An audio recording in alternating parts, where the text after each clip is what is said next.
Saya menghimbau, saya mengajak kepada seluruh masyarakat agar menggunakan hak pilihnya, datang ke TPS memberikan suara sesuai dengan pilihannya.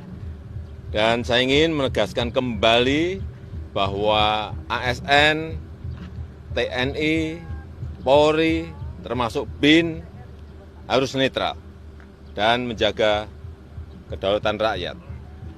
KPU, Bawaslu, dan seluruh jajaran sampai ke daerah juga harus profesional dan memastikan integritas pemilu supaya suara rakyat benar-benar berdaulat. Kita semua harus menjaga pemilu yang damai, yang jujur dan adil, menghargai hasil pemilu, dan bersatu padu kembali untuk membangun Indonesia. Pak, yang tanggal 10 ini kan hari terakhir kampanye, Pak. Ada kabar Bapak mau ikut kampanye, gimana Pak? Tanggapannya. Yang bilang siapa?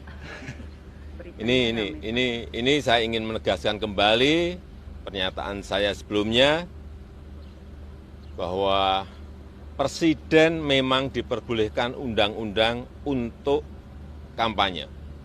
Dan juga sudah pernah saya tunjukkan bunyi aturannya. Tapi jika pertanyaannya apakah saya akan kampanye, saya jawab, tidak. Saya tidak akan berkampanye.